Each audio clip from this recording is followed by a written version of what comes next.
So it wasn't recording through these mics, it was recording through the mic on the laptop. Oh, really? Yeah. Well, let's see how that goes. Is that bad? Well, I mean, it's not going to be as a little bit high quality, right? Did you listen to it? Yeah, it's going to be probably better than the one we did with Tony that one time, but worse than right now. Hold on. How much better than Tony? Halfway between regular and Tony. No, I think we'll be all right. Okay. So, question, why was it doing that? Because I'm a massive failure.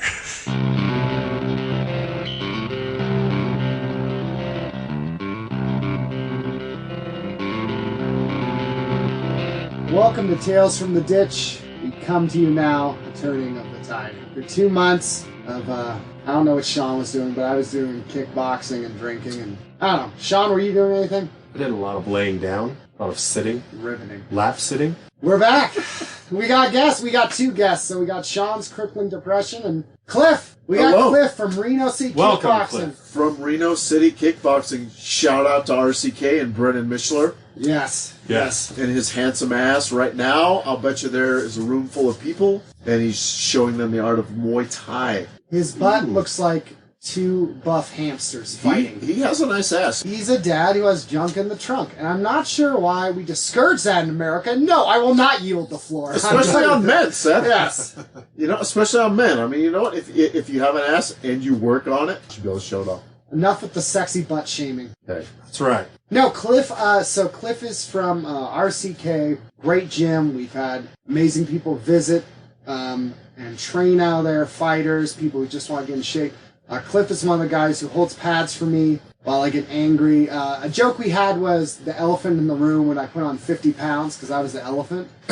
And Clif and Brendan, no joke, that was part of the process of me getting in shape because working out to me is boring. But kickboxing, I'm like, all right, I can do that, and you're getting punched. We even had a Friday night, I don't know if Cliff was there. I don't think I was there. Of sparring, and this dude, mountain of a dude, and good news, I got him at my last round, like round 12. Just punched the crap out of my brain. But I did do a jumping head kick at him, so that's fun. Which is always awesome. That's all. Yeah. So, but no, it's good to have Cliff. We wanted to have Cliff on, but we were on our 2-month break. Sean, is there anything new with you and your haircut? I got a new haircut since the break. We ended Tales from the Ditch Season 1, and I had an alt-right haircut. And now you have. And we came back fresh for Season 2, and now I have an alt-left haircut. Did we introduce ourselves, or did I just... I'm Sean. I don't think so. This is Sean. It's been a long time since we've done this, so we're a little rusty. I'm Sean. This is episode 51, by the way. 51st episode. I'm Sean. As always, here to represent the Anger Doxers and the alt-left this season. Alt-left. What if I was... Is there a alt-moderate or alt-down-delete or what could I... Alt-lib. Alt-libertarian. Alt-libertarian. How about alt-center? Is that even possible? They're like, what would alt-center be? That's like gravity reverse you gotta do 3 dimensions. Is that like a white hole instead of a black hole? Why has it gotta be a white hole instead of a black hole? Exactly. Think about it. Gosh. Alt-center. I love it.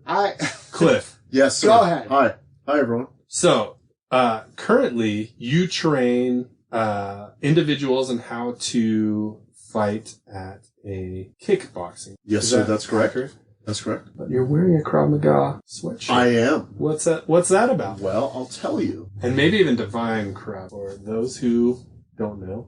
Well, I know that it has a stigma attached to it in that most of the individuals that are into that style are usually very eccentric. Okay? So, meaning that it's a lot of eye pokes and a lot of ball shots. Yes, like finally. That. Right. Thank you. Thank you for being very truthful about this. Anyways, I have studied a multitude of arts over the years. I have a blue belt in judo and jiu-jitsu. I have a brown belt in karate. I've been doing this stuff for years and years and years. So I've kind of dabbled in almost everything. Oh, wow. But this sweatshirt, actually, the story behind it is I stole it from my friend, Kelly Dow. Oh, okay. And years ago, he was really into it. So I decided, you know what, dude? It fits good. It looks good. I'm going to steal it. And it's a good piece to start a conversation, right? As is right now. Exactly. And I have interest in opening up a school for Krav Maga. Oh, really? Whether that'll happen or not remains to be seen, but the cat's out of the bag, so that could possibly happen soon. I don't know where it's going to happen, when it's going to happen, but possibly it would. Dude, I'm all about, like, the crotch. Right. Balls, eyes. I had a friend, so my friend did one class, Introduction to Krav Maga, for free. Right. And then if you like it, you sign up for a year or something like that. Absolutely. And it was in Carson City. And he explained to me almost the entire class. It was like an hour long. He goes, the first thing they tell you is when somebody wants to fight you, you just cower down. Put your hands up. No, not put your... that was the second thing. Okay. So the first thing was put your hands on the ground and just say, I'm sorry, man. Grab some sand, throw it in their eyes. I could top this class. I did that in 4th How about just hit him over the head with a beer bottle already? Fuck. Yeah. Then the second one was, put your hands up Right. and act like you don't want to fight and say, whoa, man, I don't want to fight. Yeah. And then very quickly take one of your hands, your jab hand, and turn that into a punch and catch the guy off guard. Which sounded perfect for Seth because he is the cheapest, lowest, dirtiest fighter I've ever met. I actually hit Cliff with a ball. Yeah, I was just going to tell this story. No, go ahead. I was going to tell this story. Go ahead, because I feel bad now. So 2006, maybe? Wow. VFW Hall. I remember this like it was yesterday. I was working the door, right? Of course I was working the fucking door. Working the door. 2 bros walk in, and we're like, you know what, man? This probably isn't the spot for you. But of course, they didn't listen. They wanted to head in there and mosh. It was a cool band. I don't remember who the hell it was. Full-blown chaos. Probably was full-blown chaos. Just mosh. Mosh your ass off. Anyways. So, of course, it's like a half hour in, and then the music stops. And then there's just a brawl, right? And one of the guys who walked in had a red shirt on. And for some dumb reason that night, I was wearing a bright red shirt. Right? So as I'm watching Jonah smash this guy, and Seth smash some other dude, I'm running around like, oh, wow, who should I hit? And all of a sudden, I get hit on top of the head, and I'm like, that f***ing hurt. Who the f*** was that? So, like, I go up to the side, and I'm like, I think maybe I'm a target. All right. So after the show, Seth's like, oh, you have a lump on your head. What happened? Did you get hit by your friendly fire? And I'm like, I don't know. Did I? He's like, well, maybe you did. Maybe you didn't. All right, cool. So it was Seth that hit me in the top of the head. Oh, guys. gosh. I seriously was mid-swing, and I go, oh, no. You're all And it hits Cliff, and he's actually someone I like, because there's people I didn't like. And, there was this huge, it was an Islander dude who was fighting some guys next to the other one. But the second I hit Cliff, I was like, yeah, I might need to talk to him about that later. Because these were some big dudes, and it broke out, and then some of their other friends came, and it was funny. That night, I ran out with Ryan Cox, who was on the show, because my suggestion with cops is always run. And the cops who stop us are the same cops who arrested me 24 hours ago. He goes, hey, Seth! And handcuffs me. I was like, hey, man. And I'm like, we're peaceful. You misunderstand us. He goes, what shirt are you wearing? I was like, I don't really think that's relevant. He unzips my shirt, my jacket, and it's a Tyrant shirt that says, I will kill for strangers. Oh, gosh. And I was like, so this doesn't look good. But here we are. Here's the thing. Here we are. But here we are. So here we find ourselves, Officer McDougal. Right, exactly. McDougal. It's because Cliff is actually, like, alright, there were guys in the scene who were friends of mine, but they were jerks. But Cliff was always nice. So, I don't hit any of the jerks. No. Cliff, who's trying to help, I tag in the head with a bottle. And I was like... That was a bottle you hit me with? It was a bottle. No That's way. All this time I had no idea. It was a bottle. So it bounced off your head and didn't break. And I picked it back up and threw it at the Islander dude and it finally broke. But yours, it just went clink and bounced off. But I broke it on the other guy. See, look at that. I didn't know it was a bottle. I thought it was your fist. I was like, wow, that kind of sucks. No. The more you know. All these years. Doo-doo-doo.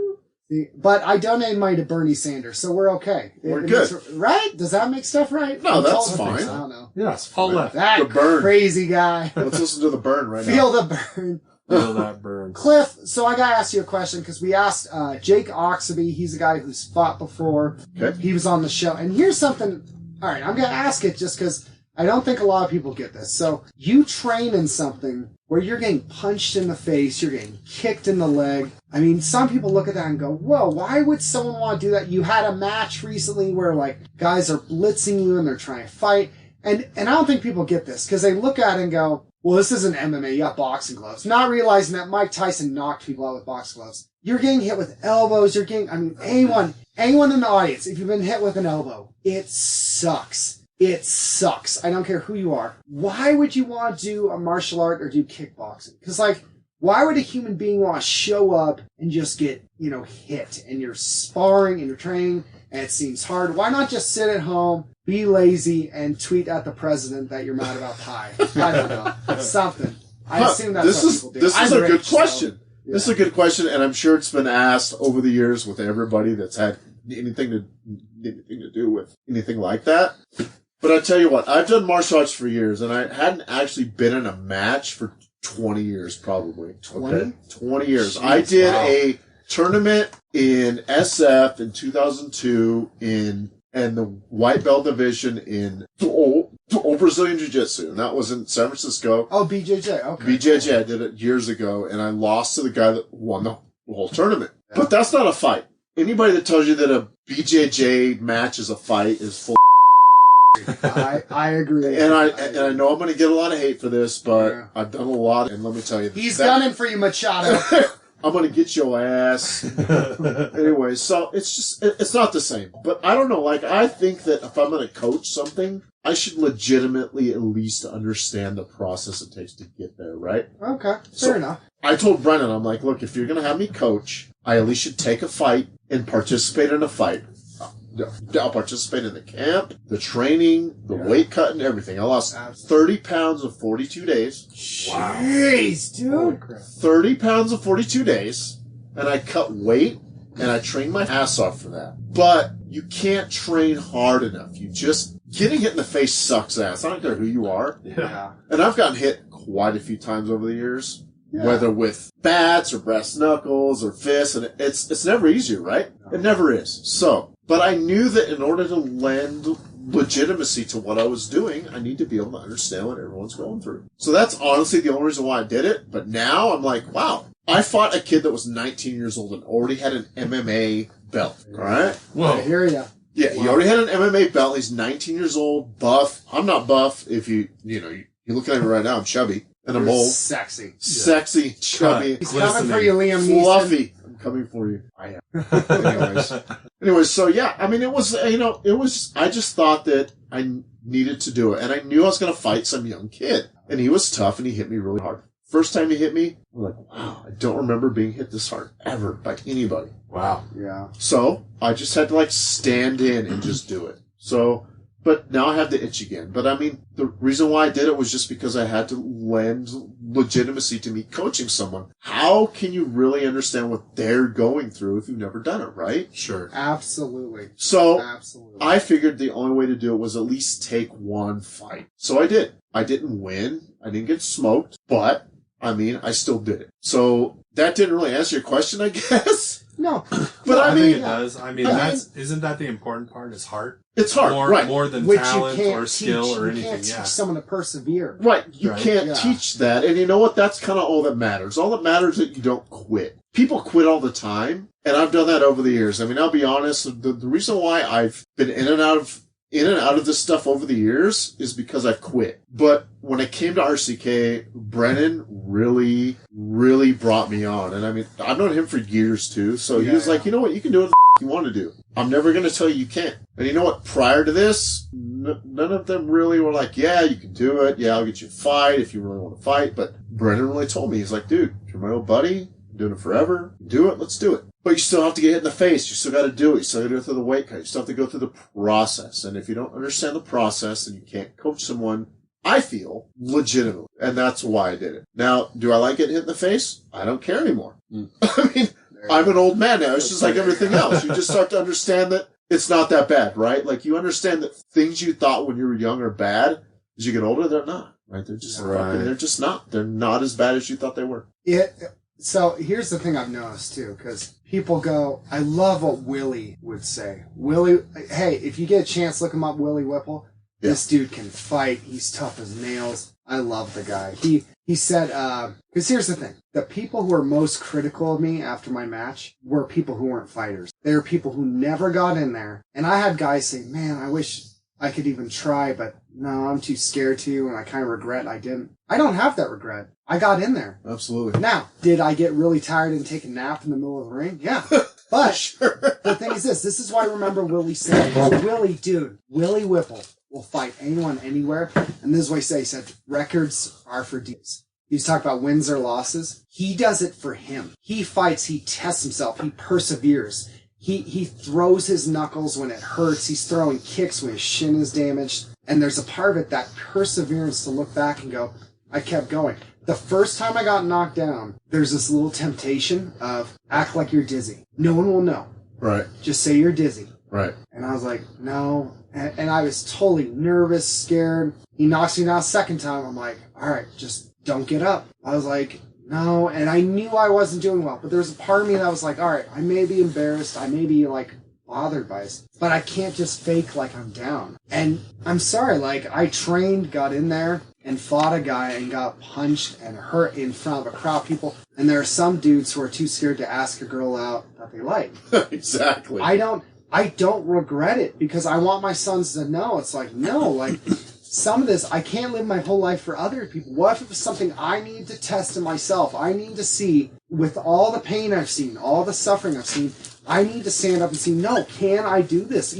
Can I do something that scares most people? Can I push myself? What are my limits? What are my pain? I have, like, right now, dealing with my dad's health issue. No, I want to test myself right now in this season. I want to see what can I do. I don't want to wake up 70 years old waiting, going, I wish I told this person I love him. I wish I tried to fight. I wish I competed once. People can lecture me all day, but I've never taken an easy match, and I've never walked away from a fight. Right. Especially legally. And I don't regret it. And my sons don't have to take that path. They have nothing to prove to me, but I need to do that. And when I look at that, it's like, you say, like, well, I didn't win. I go, yeah, but you got in the arena. There are 90 million guys at bars tonight picking a fight with their arms wide open, double collar popped, getting knocked out by a wild haymaker who will never get in the ring. Because this is what you're doing. For 2 months, you're training knowing there's a guy training out there to hurt you. Right. And you're going to meet him on equal grounds. I can't pick up a bat, a knife, a gun. There's no bottles, nothing. Right. Nope. You exactly. gotta just fight. It's you and your will.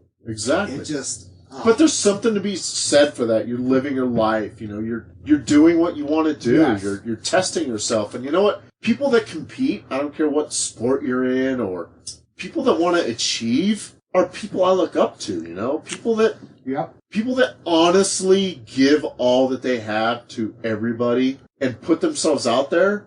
It's just like we're doing this podcast right now. Like this is us sharing our thoughts for the public. Like, we're literally putting ourselves out there for people to critique. And, I mean, not everyone's going to like this, right? And everyone's going to have something to say. Everyone's got something to say nowadays. I'm sure. And I'm not just going to right now, but I can only hope that anybody can listen to this and be like, you know what? He's an honest dude. And he expressed himself in not only through his words, but through his fists and his legs. And through his I mean, whatever. But you know what? You have to express. You have to make your mark on this world. And the only way to do it is to really get in there and do something that scares you. What? This is classic us. This is classic us. This is why Tom Cruise won't return our calls.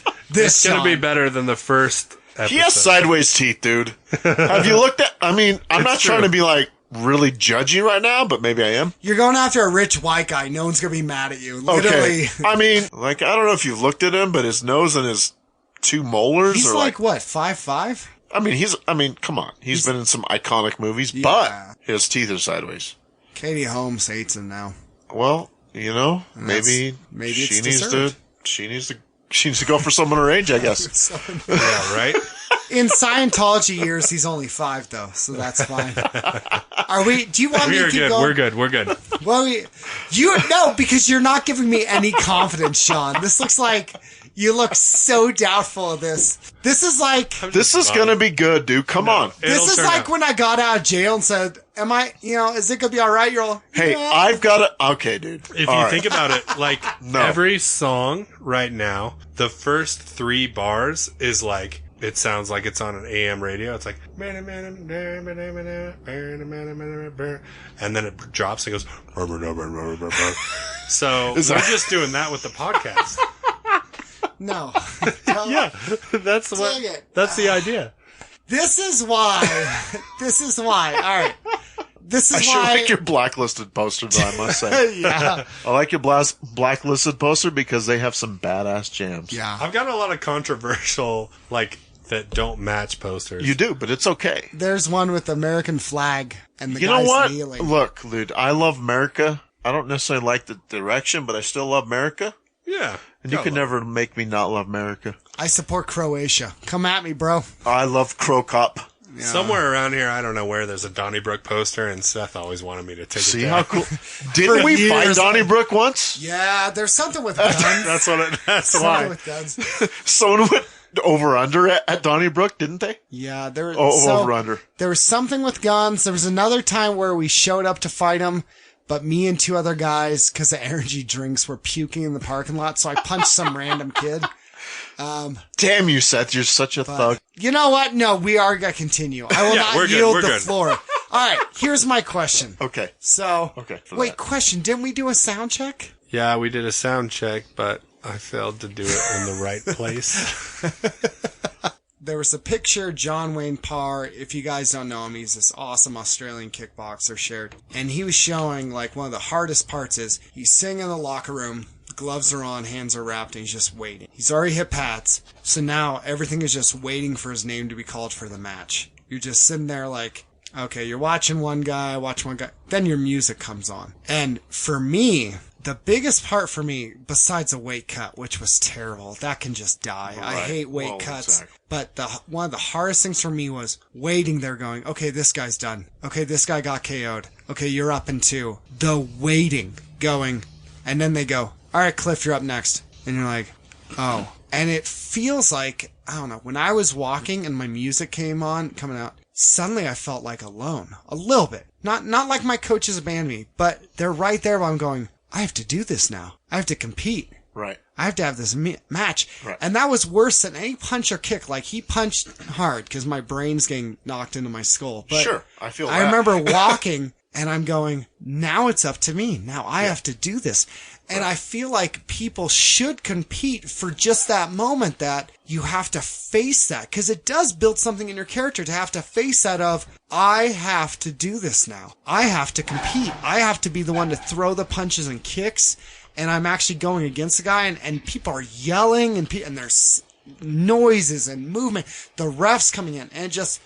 that is a moment where I feel like, because I saw a guy in Oregon, no joke, one time, walk out to a cage to fight our guy, gets in the cage and goes, like, waves his hand, goes, I can't fight, I hurt my... Really? Because he was so scared of our guy, he goes, no, Yeah. I'm done. And our guy gets pissed because he's trained, he's cut weight, and the guy walks out. But he, in that moment, could not overcome that, went, no, I'm not going to fight. And I don't know if I'm too stupid or brain damaged, but I was like, no, I have to do this. And went out and started throwing weird kicks and stuff I don't normally throw. But like, to walk out and go, when they go, hey, Clif, you're up. Hey, Seth, you're up. That moment, there is this feeling of like, my coach can be encouraging me all I want, but now I have to throw something. I have to start throwing. It's no longer like drills. Right. I have to start punching and kicking. I mean, did you ever deal with that waiting for it, or you're there and I know people go, well, but it's not pro in Thailand. No, but you're still getting punched and you're waiting to fight someone else. Like, what do you think about all that? Well, I have an awesome answer, and it's only because I'm old, okay?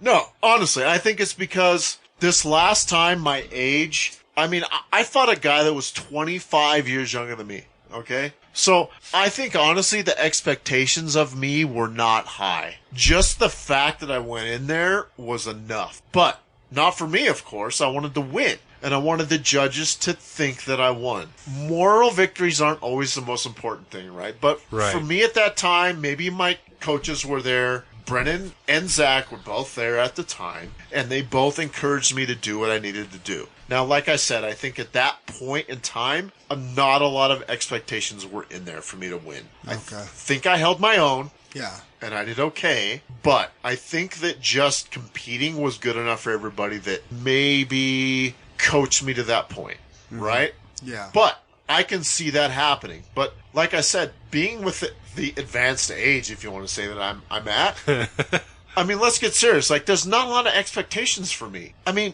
I've learned a lot in my old age, so I think that a lot of shit doesn't bother me now. Like, I'll be honest. Like, it doesn't scare me to fight anymore. Like, I'm not scared to get hurt. I'm not scared to lose. I mean, honestly, I'm not scared of any of that anymore. When I was younger, I was, which made me quit. I mean, I've quit martial arts for years at a time. And it's just because I wanted to compete so bad and be so good for all my coaches and all my instructors that I just quit. But not now. I mean, not now. I don't care. I mean, honestly, I'm in a position to where it doesn't. The expectations for me, competition-wise, are not big. But I think expectations for me, coaching-wise, are bigger.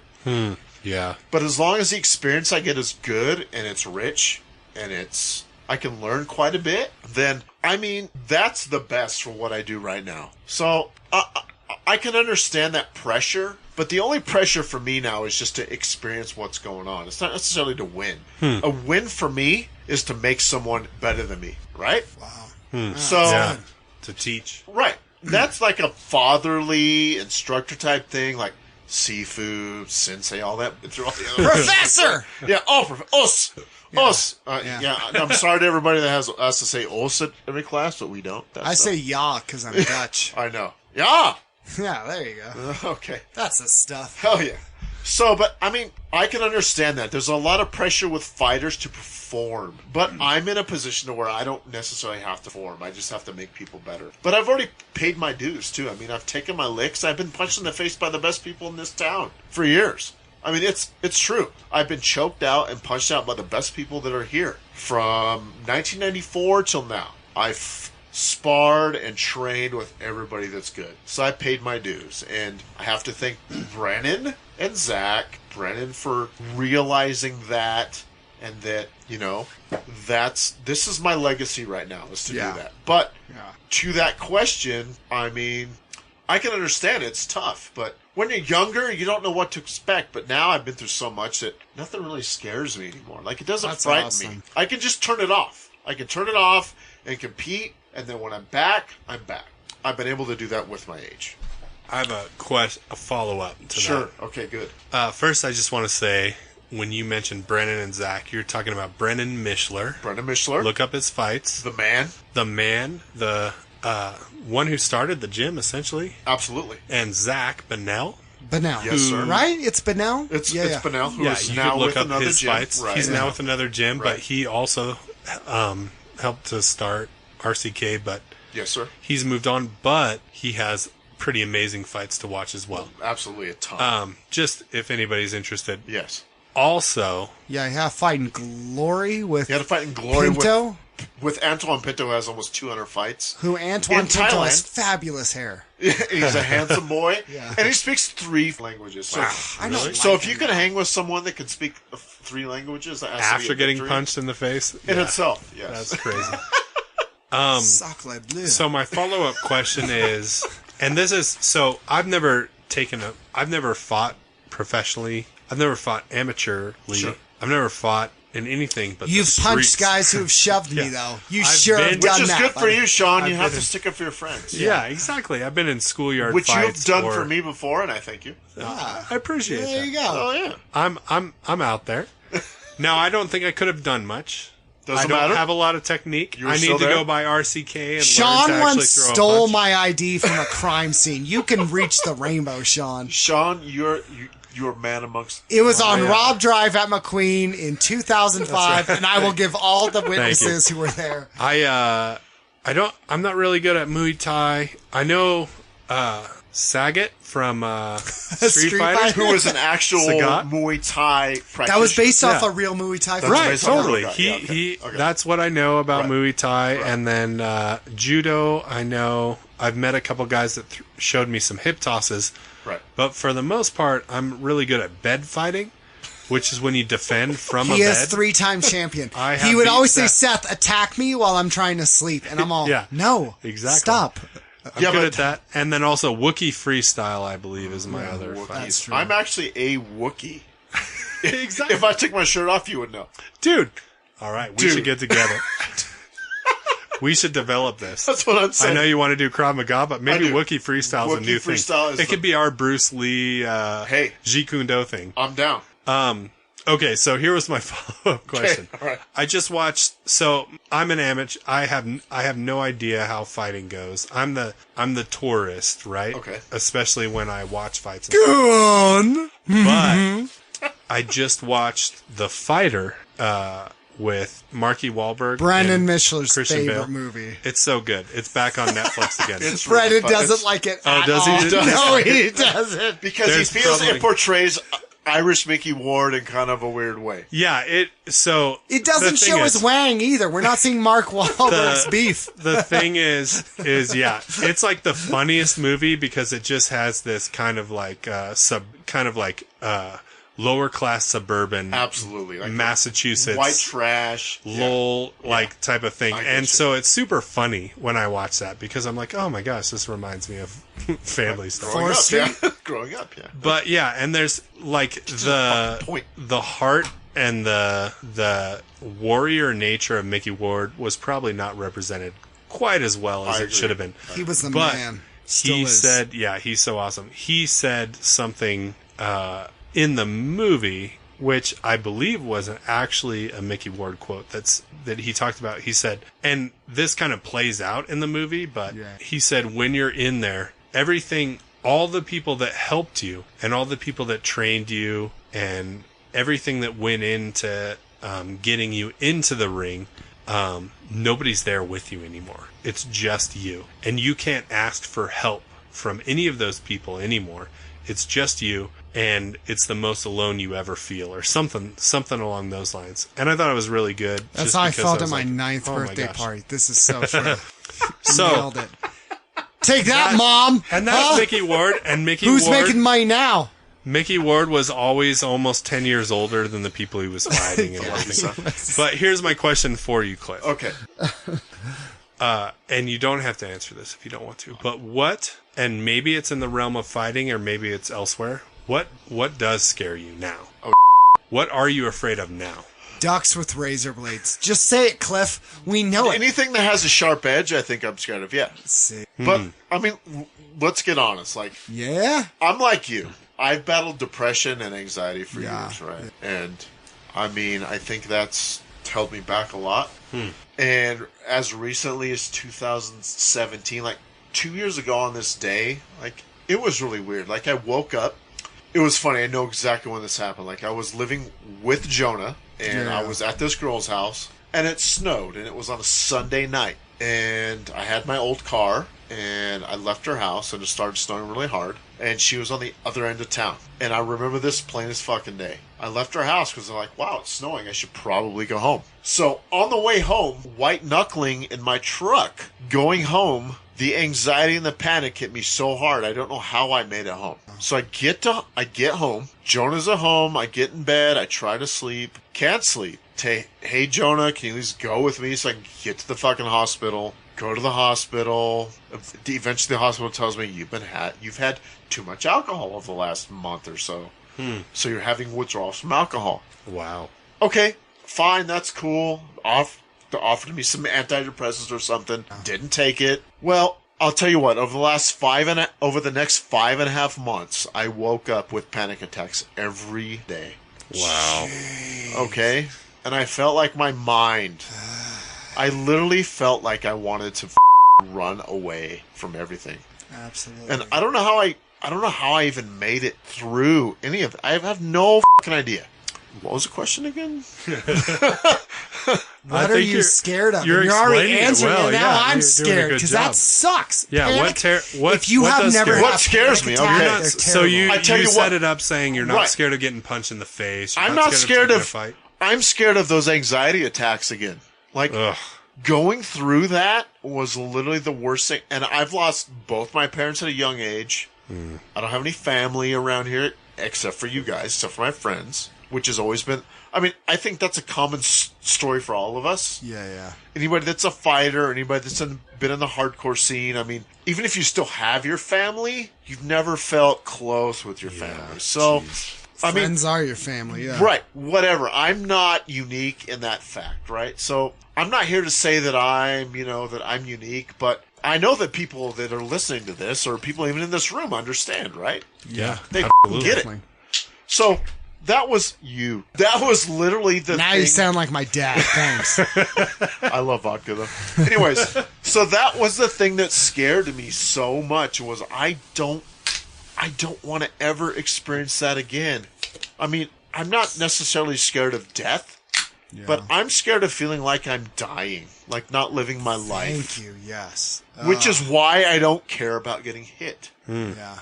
Because you know what? Because you feel alive. Right, I feel alive. Yeah. Like, it was Exactly. I have a good story about this. So, if anybody knows who this is, my old friend, Brandon McGrath, he's a big fella. He's a big dude. He's a nice guy, but he's a big dude. Nice guy, big dude, but he's recently lost a lot of weight. Anyways, before all this went down, I used to love to ride my mountain bike. And he has a nice bike. So I'm like, let's go for a ride on our mountain bikes. And he's a big fella. And I mean, of course I understand that it takes a lot more for him to do anything that I do. But we went for a ride. We got to the top of the hill and he's like, I'm dying, man. I'm dying. I can't do this. And I go, hey dude, you're not dying, you're living. That's right. You're not dying, you're living right now. Okay? And that was poignant because, you know what? I mean, there were a lot of years I lived my life for somebody else. And I don't want to do that anymore. Absolutely. Like, I'm too old for that. And I hope that whatever I'm doing right now inspires someone to live their life for themselves. Like, people that fight are a rare breed. Like, I know that everybody that fights, we might have our differences or our challenges with each other, but we're all the same person. We all do it for a reason. You know? We all want to challenge ourselves. We all want to feel like we've accomplished something. And you know what? We all want to feel that people that look up to us hold us as an inspirational icon, right? Yeah. I mean, that's literally all I want. All I want is a legacy to be like, you know what? He helped me through the things I did, even if he didn't talk about it, or, it wasn't directed towards me personally, but I could look at him and say, he did that shit. He did that. The only thing that scares me is dying without a legacy, is dying without without influencing people. Like, I would rather die and know that I influenced someone to be better than to just die myself. And that's all that scares me. Like, I failed so many times, but I don't care anymore. I don't care. I've succeeded. I've failed. I haven't done it all. I'm not that old. But you know what? I don't want people to... I want people to look at me and say he inspired me to do something great. And that's pretty much it, which is why I'm a coach. It's why I do what I do. That's it. That's right. And that's why poor people shouldn't be allowed in America. I've said this for years. Yeah. Good for They don't you. have to contribute, dude. Taking all our gerbs, all my beef jerky. They took their jibs. Coming in, they're taking all my Fango and my Funyuns. Fango? Trying to come in and market on Sun Valley and Dude, Ford. the last time I ate Funyuns, they're so bad for you. They're so bad for you. All right, I just want to give a shout out to 4th and Lenwood. Yo, I want to give a shout out to the overpass over Wells. Yeah, That's Bums. right. and The all the people overpass that- over Wells and Bums that... Yeah, Dude. Fourth, Rest anyway, in peace. Hold on, we gotta do this because we are from Reno. So you got 4th and Lenwood, you got the valleys. You don't The mess with valleys. Lemon Valley. Lemon Valley right here. It's like Englewood. They're always up to no good. You got Sun Valley. You got Ainsworth out there and all the Havoc boys. Hey, I had some guy at work the other day go, I've heard of Lemon Valley. It's not that bad. I'm like, I grew up on Compton Street, dude. Yeah. There you go. That was the name of my street, was Compton Street. There you go. Really? What are the other ones you got? You got Compton Street. Montello, Oliver, and Montello, where and- people threatened my friend. You got Neil Road. Yeah, Neil Neil Road Road always is the showing up. best. I'm trying to think of all the areas where people tried to stab me or where Sereno's told me, what up, cracker? So I'm trying to think of all the ones. What are the other ones? So you got Neil Road, the Valleys. I think you got Victorian. So there's Something spots to be in said Victorian. about Victorian. Yeah, There is something to be said about Victoria. The projects out in Wadsworth hitting me with wrenches. yeah, that's right. What up with that? How fun was that? Shout out to to- Wadsworth. Shout out to all the Islanders hitting me with wrenches in Or all the Wadsworth. natives out there. Stuff was wild in the PJs, yo. Yeah. Projects. I went to Sparks High on G Street. Oh, G you went to Street. Sparks High, then you That's would right. know. I would. My know. house. You went to Hug, right? Yeah. There Thug you go. High. Yo. Shout I out can to tell Thug the High best on story Central. about Sparks and Hug brawling, like at the McDonald's on Audi Boulevard. There you Oh go. my gosh, I want to What was hear it? this. Yeah, how many times did that happen? So there was a kid Never. named Ben that was into karate. All right. Karate. Ben was into karate, and he's probably going to hear this because I still know him. Ben was into karate, and like he front kicked some dudes in the guts pretty often. Anyways, the guy at Sparks wanted to fight him, so we all went to the McDonald's over there on Audi, which you remember. I'm sure you do, Sean. Oh yeah. Because we could all meet in the middle. And he brawled this dude. Didn't end up smashed him in the stomach, but boy, was it fun.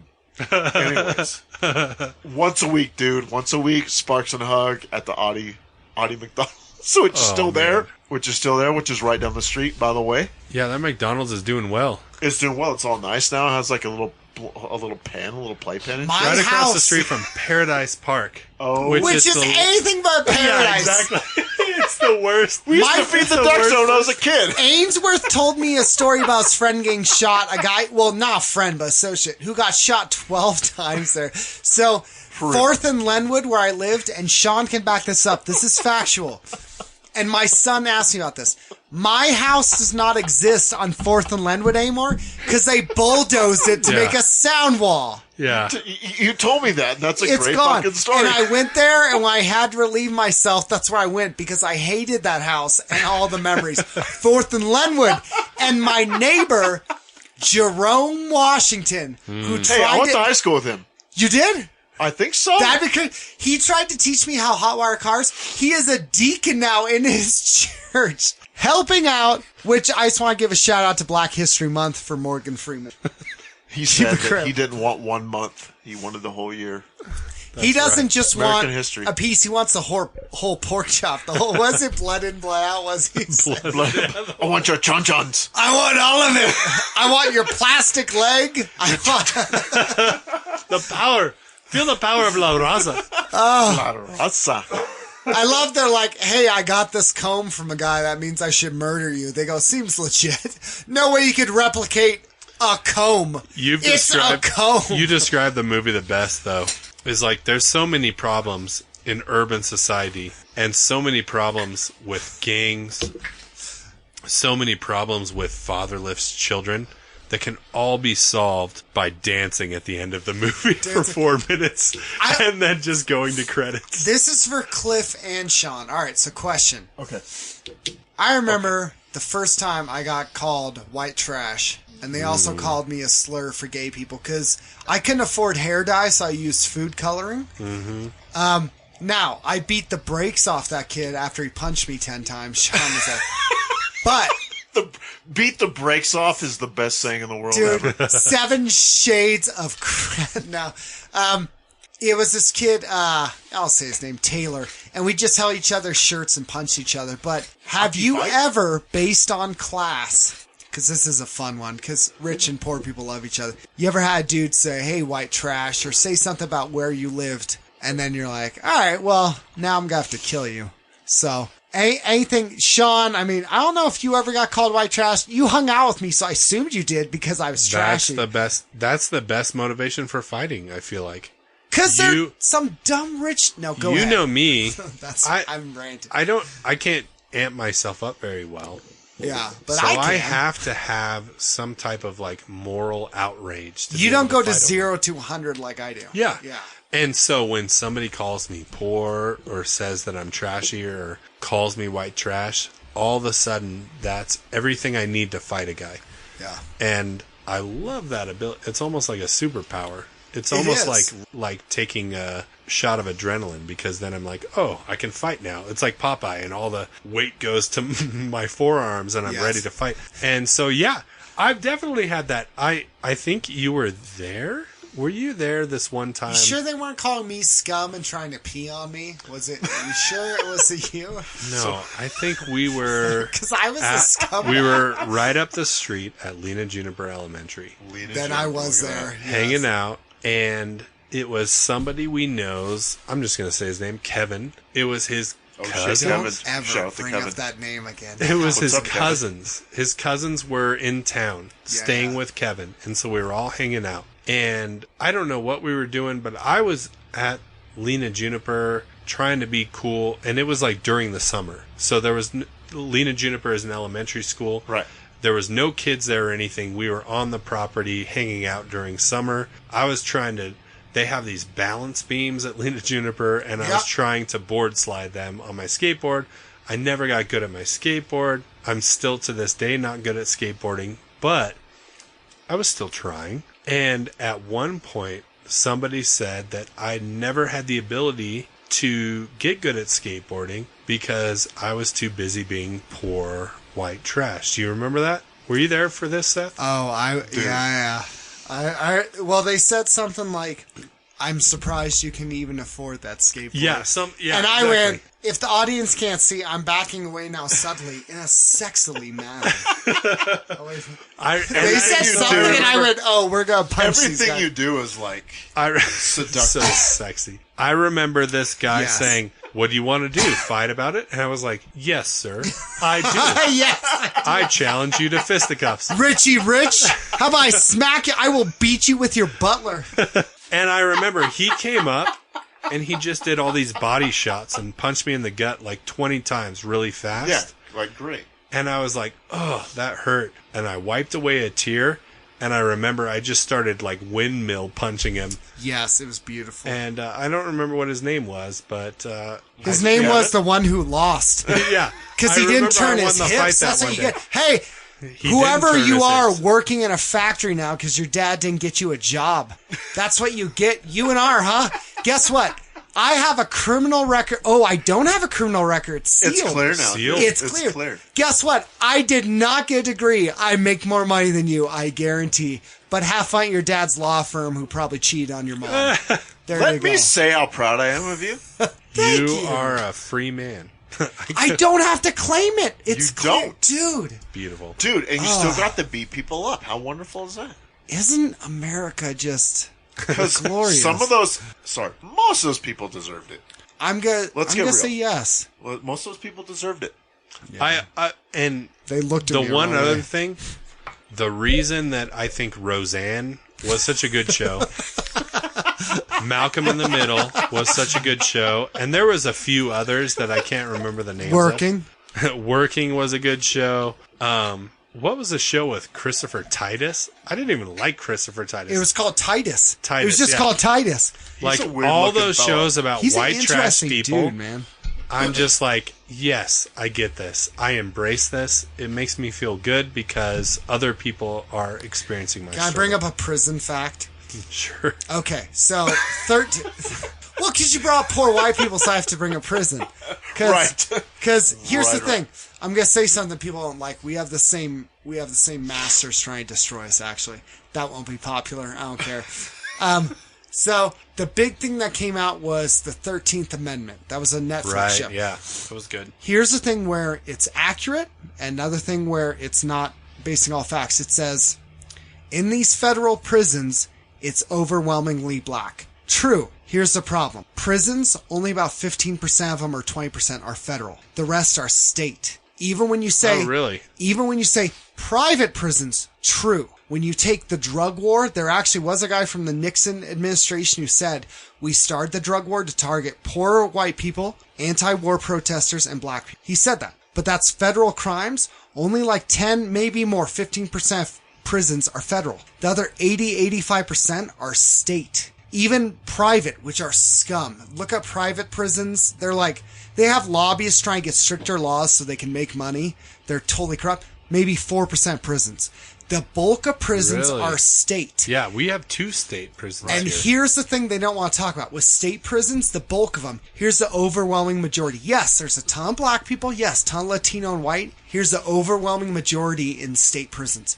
Poor people. Poor. Poor. It's classist, not racist. It's classist. You cannot tell me if Clif had public defender and I had a lawyer for $2 million that we get the same defense. Absolutely. So I'm not saying there's not racism in America, but class, we hate poor people. They're in the way. Think of this. Go on Facebook. How many people say we had a white trash party? They think it's cute to dress up as poor white people. Why?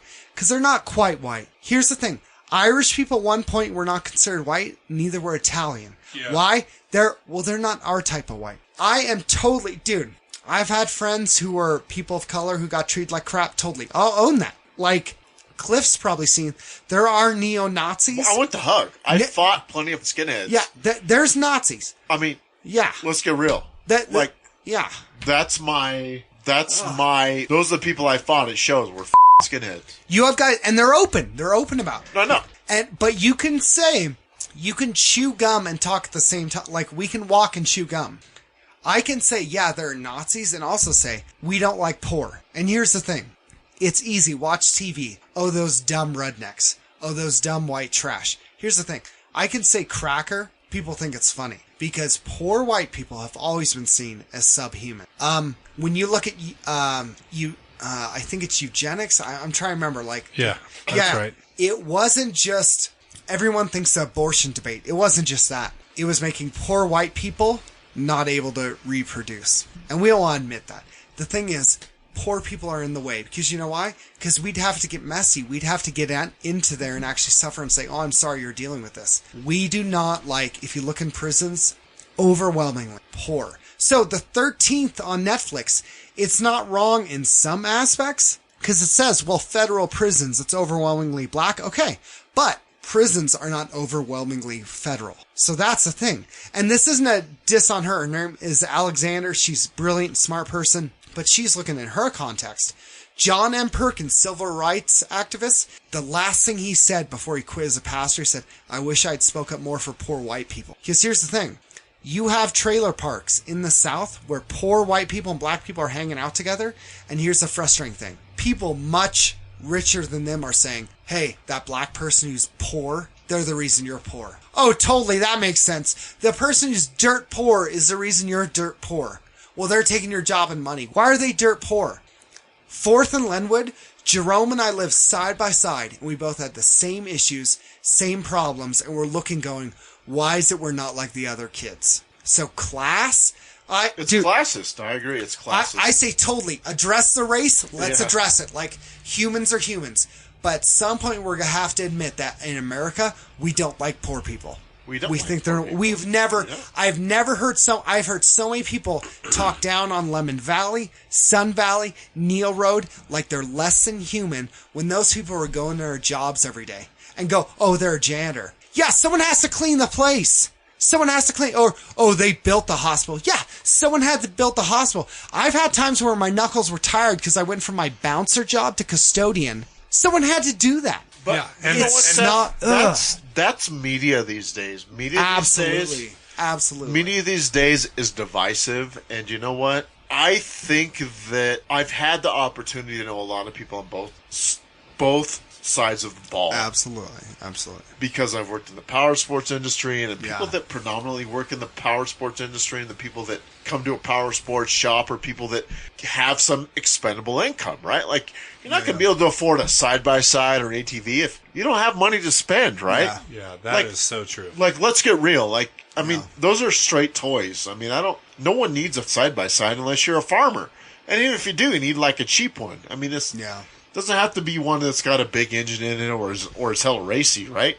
Yeah, so shout out to Harbor Freight. Harbor Freight for making tools for us poor that want to be mechanics. That's right. Anyways, Harbor Freight, China. Anyways, China. But for real, like, people that have expendable income are usually like the middle to upper middle class, right? Yeah. And that's our thing. Like that's fine. But you know what? Like, if you get below like $50,000, just making rent is enough, right? Yeah. Making rent is enough. Seriously. Yeah. But you have enough to make rent, right? Like, I'm that guy. I'm the average guy. You know, the average guy that makes the average wage. I have a home. I have a good job that will provide me a home. I can pay for internet. And if I want cable every other month, I can go for Sling.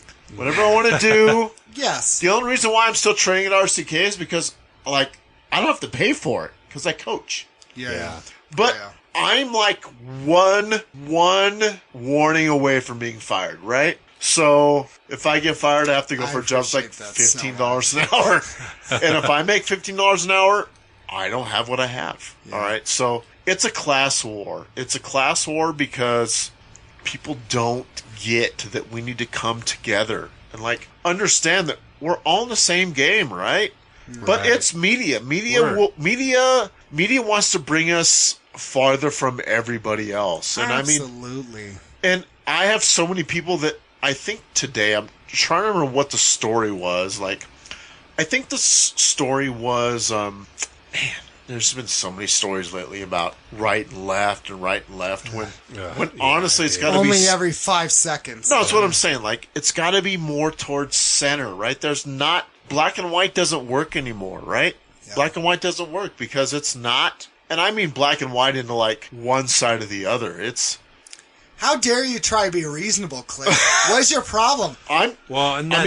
That's so true. That's this true. two-party system. Truth. Yeah. I'm not trying to be political against America, but you hate the two-party system, and you're an anarchist. In the two-party system, good. All we can do is create this illusion that the two parties are significant, and that it's so important to throw our support behind one or the other. Right. When, in the meantime, all this stuff is happening where poor. Yeah. It doesn't matter what race. But the poor people are being marginalized. And not only that, I feel like, and I didn't grow up really poor. I just grew up kind of poor. No, you right. just sold I think crack. all You're of us fine. are pretty much the same, right? Yeah, I mean, on a global perspective, sure. I grew up no, I mean wealthy. like us three, right? But like us three, I grew up lower class. Right, me too. Let's say I'll say lower class. American We lower need to class. have ground beef for about 7 days in a row. Exactly. Yeah, lower class. Exactly. Spaghetti sauce in the package, right? I got it. Exactly. But growing up that way, you put yourself in a category where people aren't going to help you. Yeah, absolutely. And you have to do it no one yourself. was coming for and us, you can't trust anybody. Yeah, nobody's coming back for you. Right, exactly. The thing is, we sometimes are ignorant to the ways that we are being oppressed. And I know that when I say the word oppressed, I'm being lumped in with all of these people that say I'm being oppressed by having to pay back my college they loans. suck. We need to fight the system and destroy it. I'll burn it down, Sean. I will burn it down. I'm not comparing myself to an oppressed slave. That's because you've been told you can't been say enslaved. you're oppressed. But yeah, this is my point. Fight all the Around rich kids, here every in single Reno, one of Nevada, them. I don't know if you guys have noticed, in Reno, Nevada, we have storm drains, and the storm drains say no dumping because it goes straight to the river. And Sean pooped right in those. Right? Have you seen those? Well, sometimes you have to no poop, dumping. dude. Well, it's like, here, don't pour antifreeze down the storm drain because it's going to go straight to the river and it's going to kill fish. Or it's going to, because we have a river that runs right through Reno and Sparks. Right? Right. But here's the thing. And I go, and so I have old cars. I can't afford new cars. Yeah. I have old cars.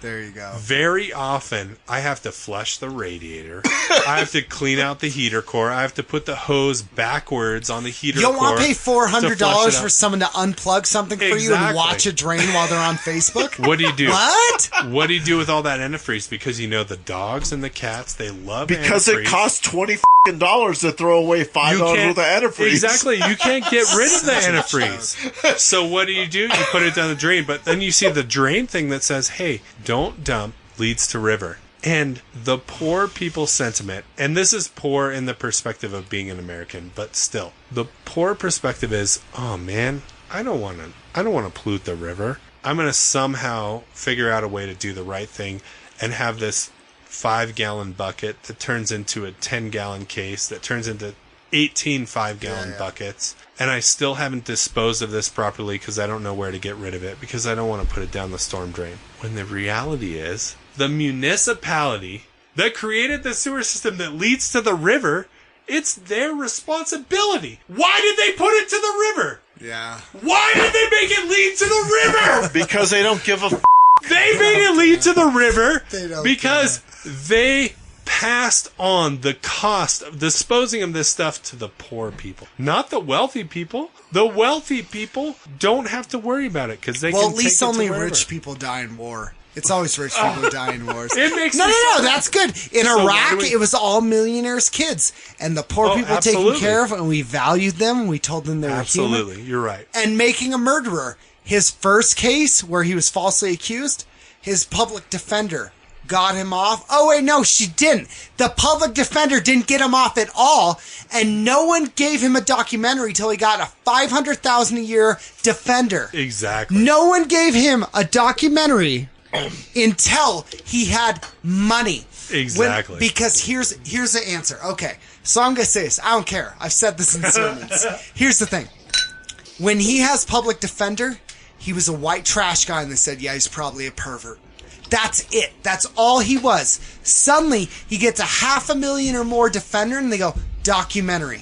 Exactly. O.J. Simpson. Exactly. If he had walked in with sweatpants and a white tank top, I'm not saying the term I use for white tank tops because I grew up with those, a white tank top. I know what I call Also known as wife beaters. Yeah, by that's the way. what I call, because that was on 4th Street. If he had walked in, they would have said guilty. No, O.J. Simpson had brand new suit and defenders who could comb over the evidence. Oh, man. If It you makes me don't so think angry. money helps you in this government, okay, try running for president with $500. They have the same freaking hair. They went to the same schools. And here's the thing. Obama never lost sleep over me. He never lost sleep going, I hope Seth's job's okay. With his bad back going to None doing of a these 13-hour fucking politicians They don't did. care. And we vote for him and go, No, but- they'll save us. Oh, no, this guy will rescue us. And I go, when have they rescued me? You know what rescued me? My fist on some rich dude's job. Exactly. That's it. Some that's talking about fake news doesn't get that. I don't care where you get your news from. There's not a news outlet out there that's not slanted. or There's has a fake. fucking- There's fake They're every... all fake news because you cannot.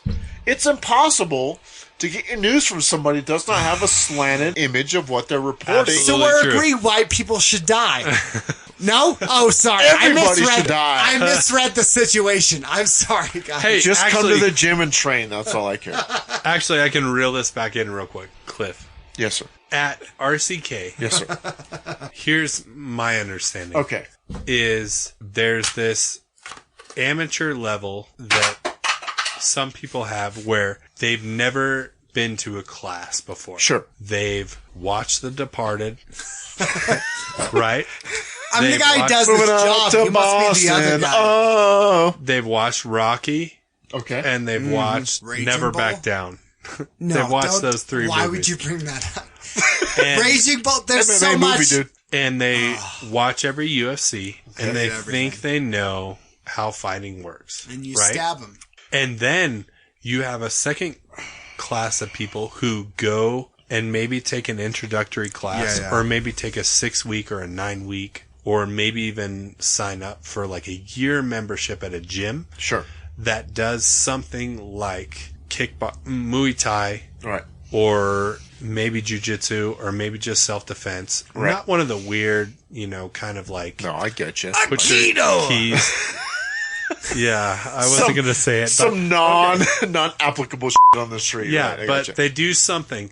And honestly, just the ability to get hit in the face and understand the feeling that happens when you get hit in the face all of a sudden shoots people up to, like, I don't know what, the 80th percentile of people out there in the world. Right. And all of a sudden, like if they happen to do some type of sparring or something where they take a punch or are able to go to the ground or something like that, all of a sudden they have floated up to the top percentile of fighters. And they've In the murdered world. homeless people. Yeah.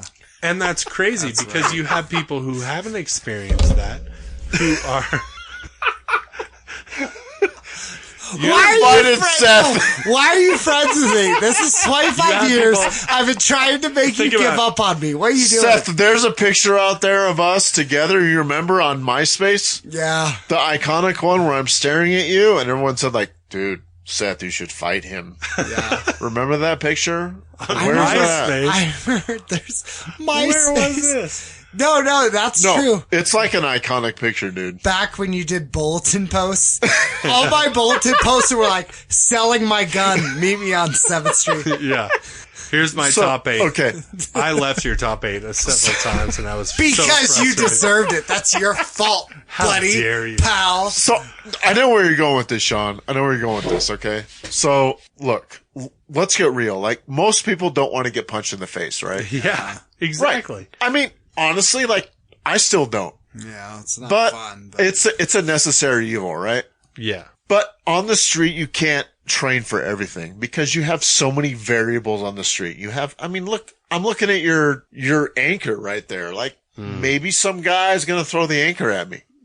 I don't know. Or that bottle, like I got hit in the head with Seth. So, haha. So it's impossible to train for everything, but you can Sure. train mindset, right? So we just try to train mindset. And let's get real, like the only applicable street defense weapons are knees and elbows. Yeah. And Word. So good. And only because they don't break, right? Like, Yeah. you can hit somebody in the head, and I mean, I'm sure everybody in this room has hit somebody in the head with their fists and hurts, right? Like, you don't hit them right. So, we teach a lot of that, but we try to give the confidence to be able to realize it. They can defend themselves.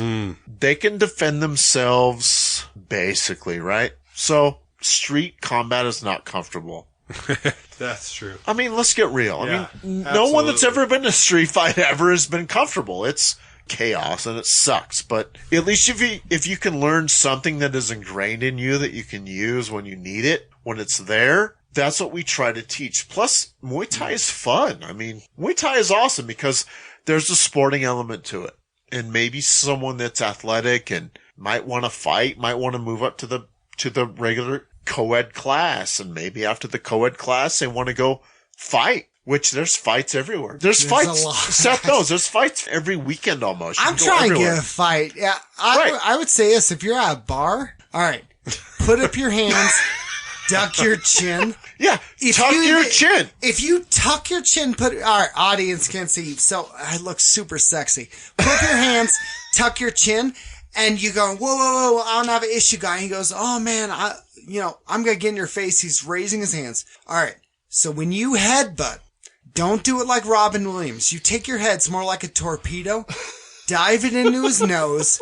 He stumbles back a little, maybe throw 1-2, and then his windpipe's exposed because he's lifting Hit his him with head. an ashtray. That hurts. Dude, hit him you with go. the ashtray, pull a knife. You got arteries in the neck, the arm, the lower leg. Don't pull a knife. Even if you just look at the guy and go, I'm sorry, and you're looking genuine, and then boom, headbutt him in the face. I once took a guy's hat off and then headbutt him, and that was after I beat up his brother. And Oh, here's the Seth. I'm telling you, smash everything that's hard on your body, your bones and your elbows and heads, in the softest parts of his body. And when he falls down, you hear that gurgling noise in his nose. Kick him in the windpipe. And he will just go,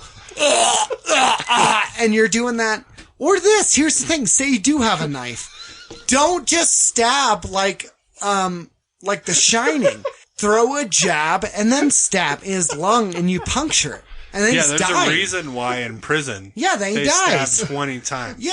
So Don't just stab one time. here's the thing, like Keep going back. a screwdriver, like think of this. You're thinking If your only, knife is long enough, it you're takes thinking one. only like the body. You have a scrudriver, pop his head back with your wrist and jab Seth, the you're showing screwdriver. your criminal side. Like, no, this is true. Pop his head back with Hey, your Seth. palm and jab the screwdriver through his nose, and you can get into his brain. Seth and Owen then has a he's dead. screwdriver on him. Yeah, and then he's dead. So, and you know what? You say, well, you didn't know the gospel. I don't know. And he's like, you're a pastor. I'm like, well, you were a jerk. So, And I digress. but I digress because I'm going to go I read. digress. Shakespeare has some good stuff. I don't know. You got to do what you got to do. My dad taught me one thing. He said, what Here's what's allowed in a fight. What is physically possible. Yeah, everything. So Dude, some guy calls actually- Maverick white trash.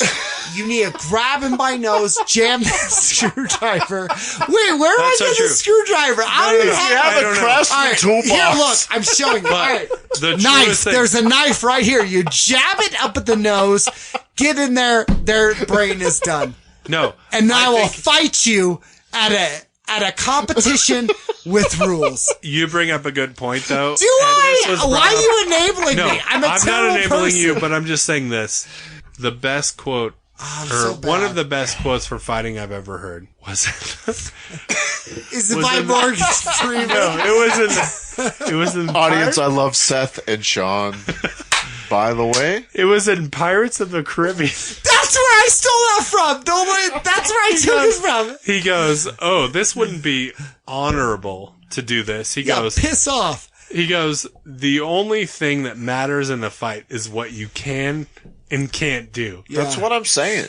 And so, And that's why you stab homeless and people. honestly, I've said this like, for years. think about it. In media, we regard people who reduce themselves to that as heroes. Think about Cool Hand Luke. Think about Neo in The Matrix. Think about I like this, Sean. I like this. I like right? this slang. All these people, Marv from Sin City fighting cops. they do. I know the you take our dirtiest property moves, and enforce the system. I got you. which is how we endorse Krav Maga here. That's what it's this like- is all about. Krav Maga. Krav- This new gym. Krav Maga is a mixture of many martial arts, boxing, Maga.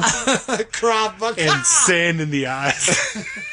And that's the Do thing. you know I did that once? I threw dirt in a kid's eyes and then bit him. That happened. Remove Hey. all honor, and then you can actually fight. Honor Absolutely. is a concept that I define when It's I a want. framework. it's a that construct you're- of humanity. Kill your masters and remove honor from the I fight. hit Cliff for no reason with the bottle because he had the wrong shirt. Yeah, but I would rather have you hit me than hit with the bottle because I'm like, wow, that kind of sucked. But I was like, that couldn't have been his fist. P.S. I'm going to be preaching at Living Stones about love in 4 months on the gospel. If you will join Living me. Stones, I'm down. Oh, hey. I don't go to church, but I'm down for that. That's a good way to wrap it up, actually, Is that I'm not is that good? since we're at time. What is this? Sean, stop no. enabling me. No, you enable me. Why do I have to call myself out? Here's Hold on a my sec. point. I stabbed someone. You stole from a crime scene. Stop copping out. He I- went to a crime scene. And so, I did you am have a gun humble- on you? I am a humble deacon. Did you have a gun I've on never you? been a pastor before. Did you have a gun? You had a gun, didn't you? Maybe. Sean, have you ever No, had I did. have you ever had a gun pulled on you, Seth? Twice. Okay, Yeah. I have one time, so I Yeah. guess that's a straight edge thing. It was my fault though, because I looked at him and said I was gonna kill him. Okay. I've only got stabbed by friends though, and that was one. Well, no, the first time I was stabbed was by enemy. Second time I was stabbed was by a friend, and I stabbed him first 3 days before. So, Well, then you know what, you had it coming. to be fair, I took him to Red Robin. I stabbed him, and I All bought you him a can eat hamburger. fries. There's nothing wrong with I got all him a you can eat hamburger. fries. Dude, all you can eat fries are not worth the Our stabbing. sponsors are gonna leave. Powerade is the drink. Power thirst. You're saying it wrong. Power thirst. It's Powerade. No, power. Sorry. Okay, Sean, go ahead. I know I throw my low No, you're kicks good. bad. I'm No, go trying to ahead, get Sean. better. I'm Hey, Sean, I genuinely want to affirm curious. you before you talk. I affirm you. Thank you. I appreciate that. Svedka, As you fight in an, can we call it an organized sport? I'm going to fight whatever my coaches give me. I Muay will Thai, fight a guy with even headbutts. Krav Maga. I will It's kill ki- someone. it's kind of an No, I won't organized kill sport. someone. But as you fight on the street, right? Something happens, and it's usually somebody's girlfriend is involved. Of course. You looked up my course. girlfriend. You have to or murder her. I mean, come on. My Yeah. girlfriend said this or whatever. And you take her crutches and beat her with it. Yeah. Go ahead. I am genuinely curious because this is what goes through my mind. Yes. Murder. Sorry. How does I don't even know how to ask this question. At what point does the humanity of the opposing person come into play? Because for me, here's what I'm saying. Sorry. Whenever I fight, don't be sorry. I thought about Don't killing apologize. people. Yeah, and that's exactly my point. I think you should answer this first, Seth. Whenever I get in a fight, I have to some degree, dehumanize a person before Absolutely. I can fight them. Yeah, Absolutely. go ahead. Right?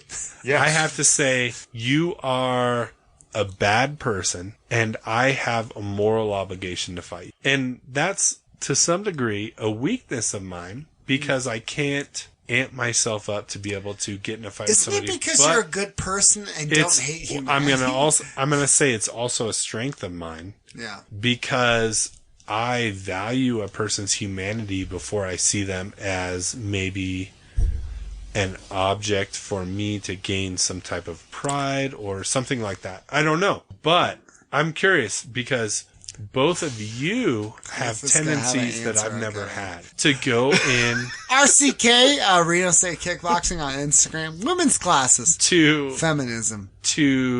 ask questions second, right? No. Here's the difference. I know that I get it, Sean. I get it. this Yeah, may be I get it. me stereotyping, and I No, apologize if I'm that's doing fine. that. But I always feel like if I don't hate somebody, I have a difficulty fighting You're them. different than... All right, Cliff. To hear us growing up, Sean would give certain people 2 or 3 chances. I Right. wouldn't. Always. I Yeah. wouldn't. Well, I'd look at a guy and go, I don't like him.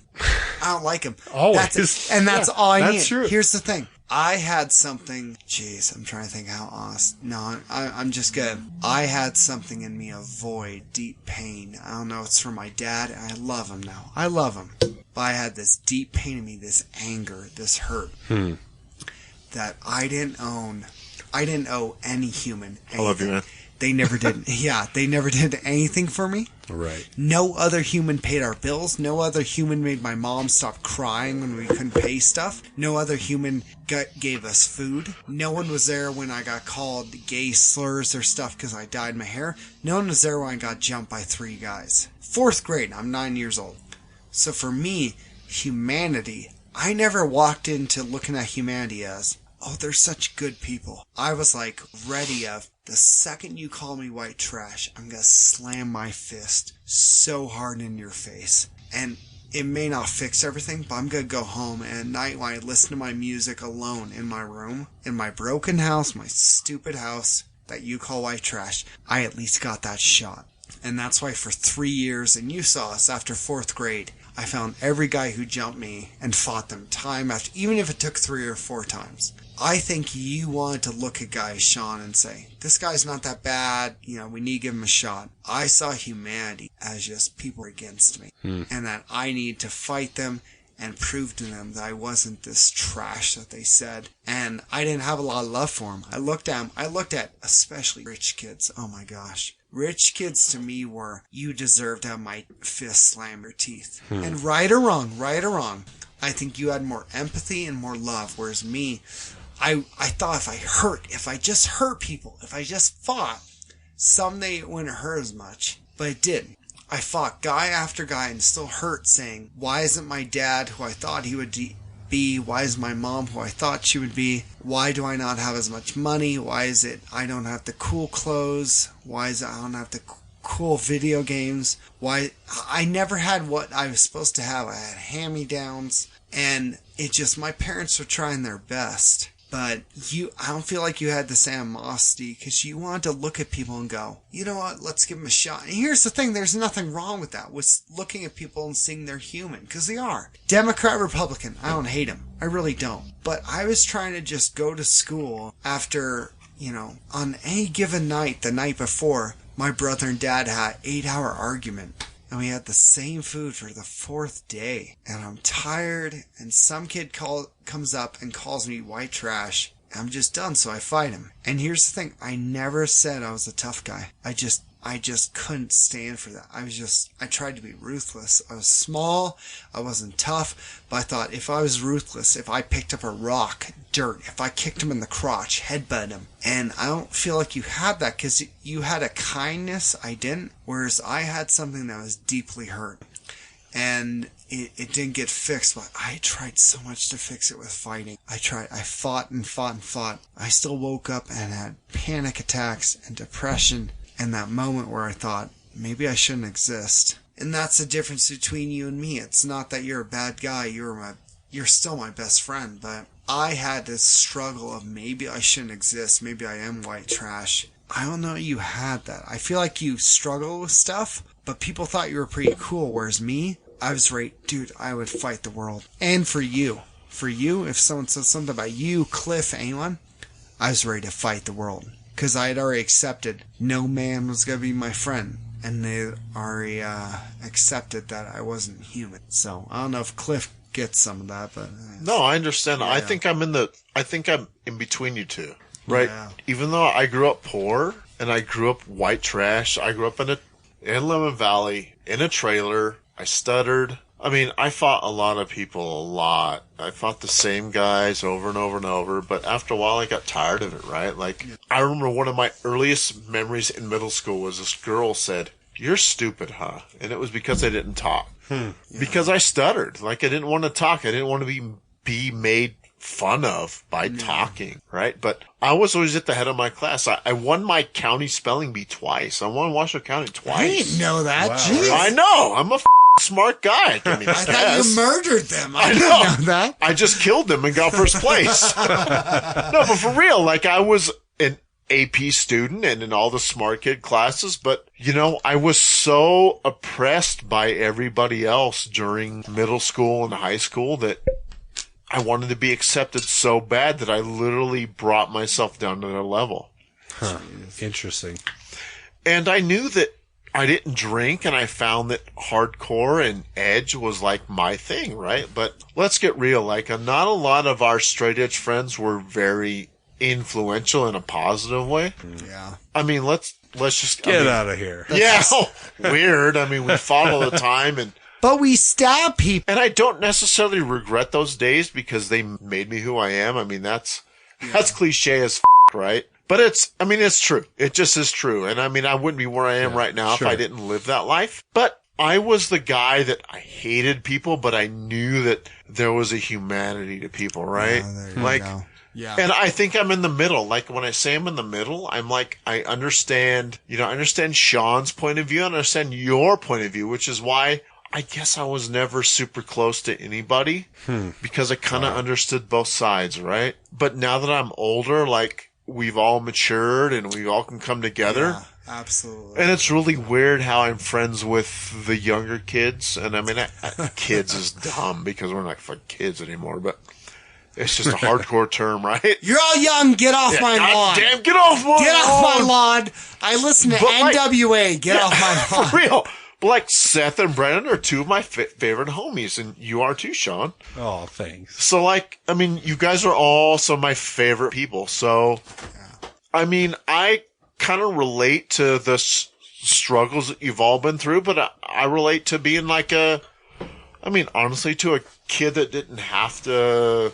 I mean, I was white trash, but not as white trash as all my old friends, like Glenn, Jason, were all fucking. Jeez. Had lost their parents at an early age, and I did too, and we had that in common. But Yeah. I mean, I don't know. I was just raised to be more pragmatic towards life in general, which has caused me anxiety and depression because when you see both sides, you can't define yourself when you see both sides, right? Yeah.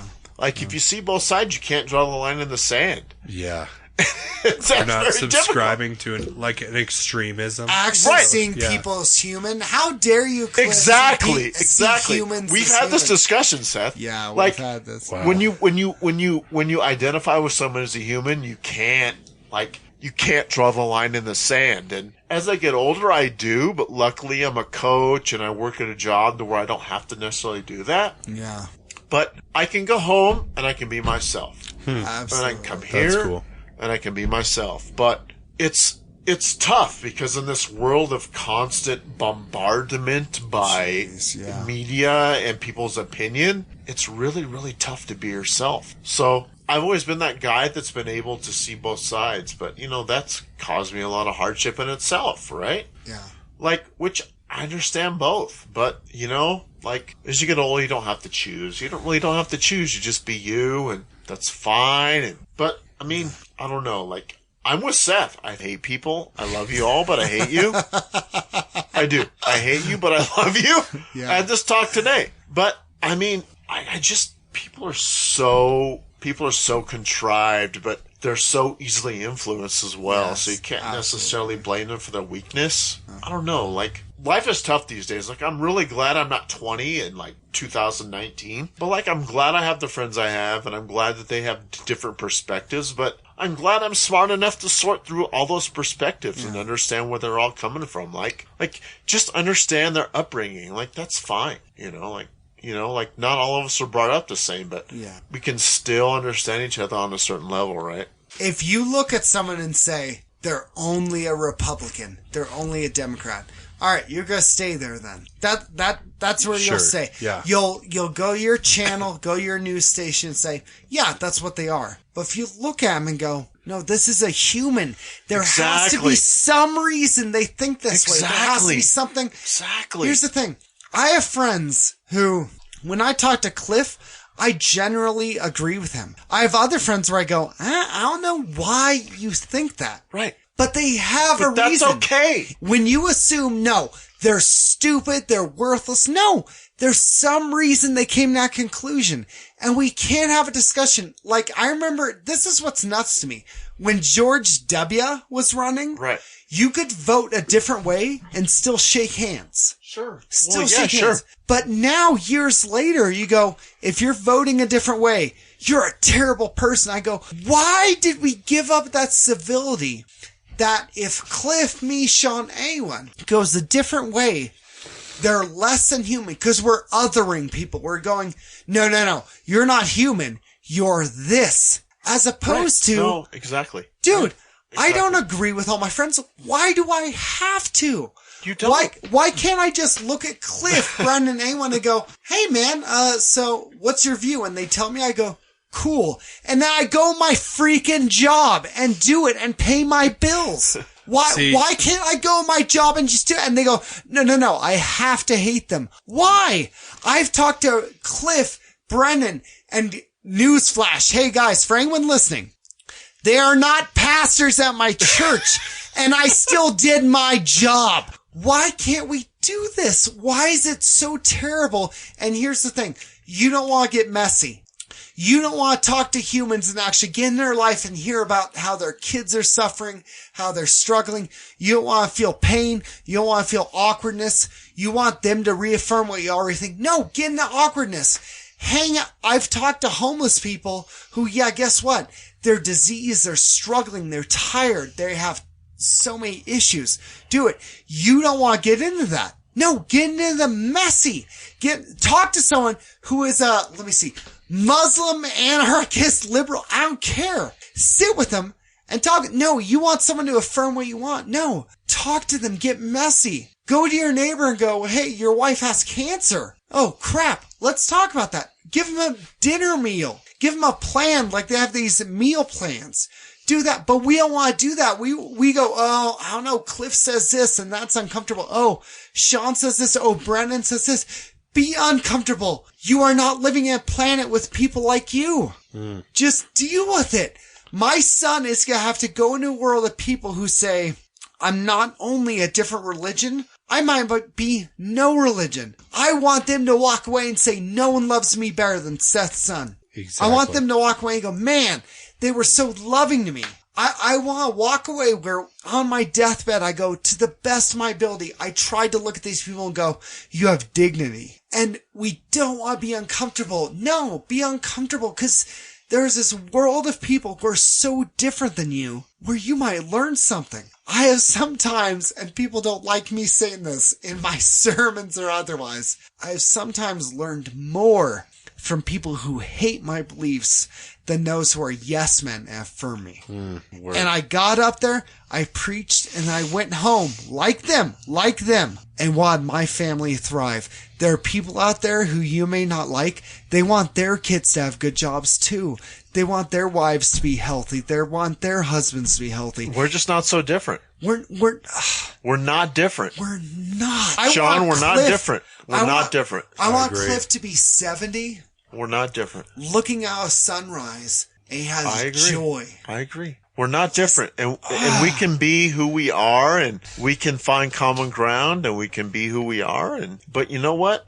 We're just not that different. People who don't understand want to make us feel different, and we're not. Word. Eddie Bravo, you tried to fight Brennan at a grappling competition. Really? When did that happen? This happened. Yeah. I want to say this. I want to say heard this. about This is the only thing I'll say. You are different. You're not human. If you try shove Brennan again, I will Actually, can I Sorry. Can I add to that? I'm coming There's a class of people like me who are proto Seth and Clif. We are not as evolved as you guys. On a scale of 1 to Adele, how much I do just you hate want to the say this. system? It's not a matter of determining how we view other people as ourselves. It's how we view ourselves. And we're so stuck in a rut. Okay, fair And enough. so instead Fair of enough. saying, oh, this person is a dirty, disgusting liberal, or this person is a corrupt, disgusting Republican, instead we're saying, I am something. Exactly. Don't we portray who we are and other people? I get stuck in that all the time. Exactly. And so for me, just like you guys were just saying, for me, it's like, I need to view myself in a way that is honoring to my humanity, right? So I need to say, hey, I am not a Republican or a liberal, regardless of my haircut. You are. I bet you Regardless of my haircut, Center says.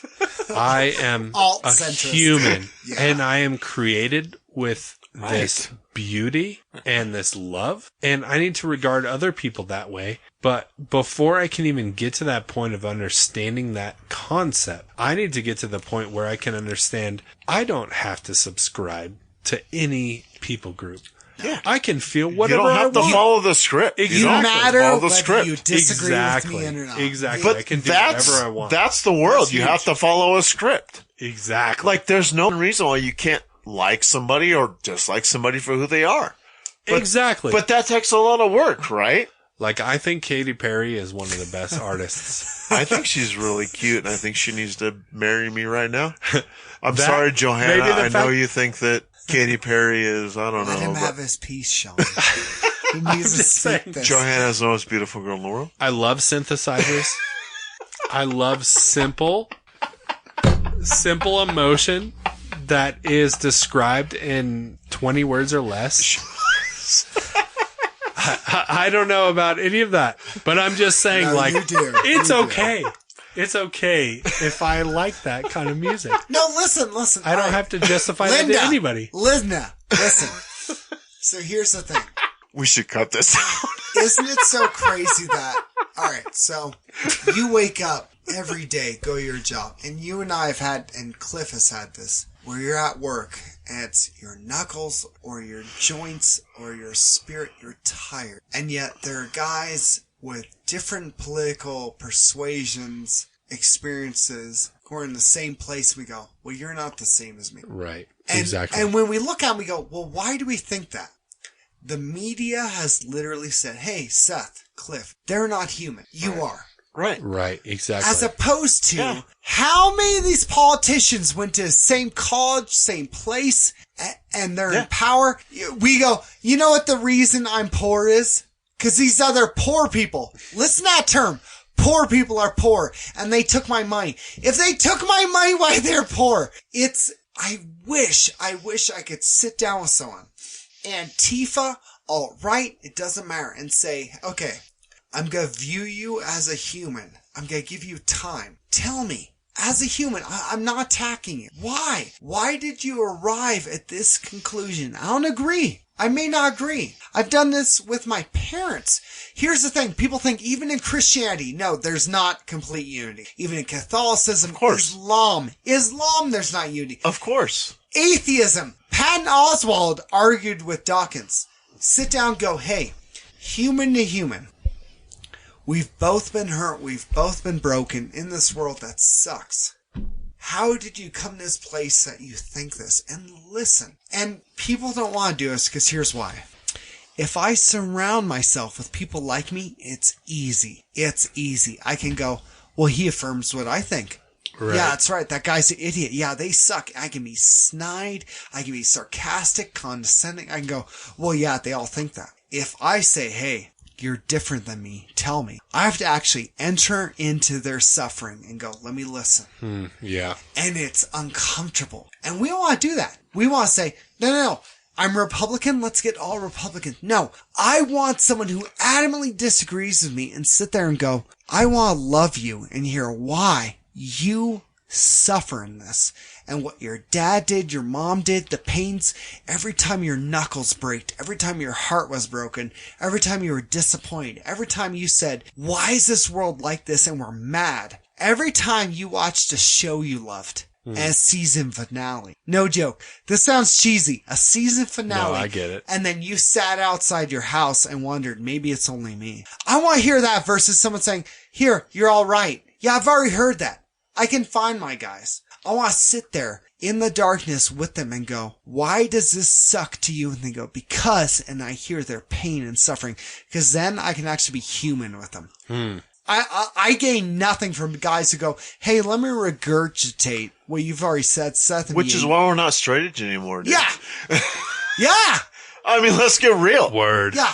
We're not straight edge anymore because no one offered a different opinion on what we were doing. Yeah, And the tomorrow common at 2 enemy. a.m., I will be offering a march where we will overthrow this corrupt system. What I say? Reno City Kickboxing, 75 East Patriot Way, South Reno by the In-N-Out. 6 p.m. That's right. classes. If you You too, Sean. we will destroy Here, this I'm broken coming. system. Sean, you're coming. Some of you are going to think of UFC and other stuff and go, I can't do this. Here's why I want to encourage you in. Clif and Brennan are the best coaches I've ever had. Don't doubt it. You're going to come in. You will be comfortable. You're going to doubt it. You'll think, it's too much. I can't take it. They will go at your speed, at your level, and help you through it. Where you will leave going, I could do more. They're not bullies. They're not trying to prove themselves. These are men who already knew long ago who they are. And you've been to other gyms. Here's the thing. You're going to think, well, I tried this gym or I did this. No. They want to see you be better, and they will work with you. I came in overweight, insecure, because my last fight went terrible. And Clif and Brennan made me believe that any of you could come in. And here's why I want to say men and women. Yes. There is so much potential in you that you don't know, and Clif and Brennan are going to unlock that because they have a skill, they have a relational intelligence, and they have an ability where you can come in, train, and when you go home, you go, that was the right decision. That was the best thing I could have done with my night. You gotta go home, and here's the thing. 90% of America, you're doing what they couldn't. You're challenging yourself. And RCK is a gym I will suggest to anyone. And this isn't, I'm not trying to discredit any other gym. I love them. They're cool. These guys, RCK, you will leave from there and say, as a person, I grew. I fought something that I was scared of and went past it. You will leave better because of Clif, Matt, you got Brennan. If you spar us, it's not bullies. You're leaving going, my capacity is stronger because of these people there. And the women's class, I've been there. I'm wrapping my hands waiting for my class. Brendan and Clif care about you, and they think you have value. And they're not, giving you value. They already know it's there. They're affirming. So if you go RCK, you will leave saying, I'm better than I was when I started. So that's all I'll say for RCK. RCK? Word. I agree with all of that. I have to ask the final question. Okay. Let's hear it, Sean. And this question is for you, Clif. Okay. This is for Clif. Great. One word answer. Okay. Biggie or Tupac? Biggie. Oh, jeez. Yes! No! No, that's a good. He has some good rhymes. Look, hold on. Give Me the Loot. Give Me the Loot is the best hip hop song ever in the history of life. That's There right. you go. Right? Sean likes Biggie because it reminds him of African American Chris Farley. No. Sean Well, yeah. feels guilt forever for But that. he had a boat, and like Boats and Hoes was like, look, all I know is the last time I went to Portland to get tattooed, is Brennan and I listened to Biggie the whole 12-hour trip. Can we give a shout out to Brennan on how much of a badass he is? Hold on, I'm Skyping. What's his record right now? 9-1. Oh my god! And he's fighting for a title. He fought a guy last August. It should have been pro. That right. should have been. They should have been pro with elbows. Oh like, yeah. No pads. No, hold on. Yeah, hold on. I was there. No, okay. No pads. In Susanville. Elbows. Yeah, I know. It was amateur. Straight No, I know. It was amateur, but it wasn't, right? Like, no one does that. He fought Charles Rodriguez is like 8-1 in glory right now and kind of held his own. I mean, he was all right. So if you do the math, like he's good. All right. So Brennan is fighting for a title in a month. That's true. That's right. March 9th. Come to the show. Support RCK. Support all the fighters. Wear a Hawaiian shirt. How is it? All right. No, I need to bring this the up. best. This drives me nuts. He fought a guy with no elbow pads, knees to face, elbows to face, and they go, It's so amateur. Yeah. No, not even close. If you get hit with the elbows, dude, elbows, why do people discount those? They slice you. No, there's like there's like 3 people in this world that I don't want to fight, and one of them's in this room. And the other one's my coach. And one's my coach, and the other one is Jason Wines. So there's 3 people. But you said 4. Sorry, Zach too. Hi, Zach. I love you. But you said But 4. that one guy only sells cheese now. So. Yeah, but Wait, like there's 4 guys that I know that I don't want to fight. And, I only don't want to fight Keanu Reeves, Kathleen Griffin, Trump because he has guns, and Mighty Mouse. Dude, No, Kathy is that Griffin. wrong? Mighty Mouse would work all of us in one I round. won't fight Sean's haircut because I feel like it would disqualify me as a pastor. Yeah, man. We're all about humanity. Why don't you have some kale? Humanity. You know what? I'm sick of white folk. I don't care. I'm gonna fight. April, I will fight John Jones with 80 picograms. 80 picograms. This has been Tales from the Ditch. Are we done? Back on episode 51. talesfromditch@gmail.com. Here's the thing. If you email in, I want to challenge you on this. Not just Christianity. So Christianity, I want you to read and think for yourself. Politics, think for yourself. What's your thing? What Clif and Sean said, think for yourself. Fighting, go to our gym. We're right. Everyone else is wrong. That's Don't right. think for yourself. And I want to say this. Sean, you're coming. Especially the dudes who listen. Because we have a lot of guys who listen. The women, we appreciate.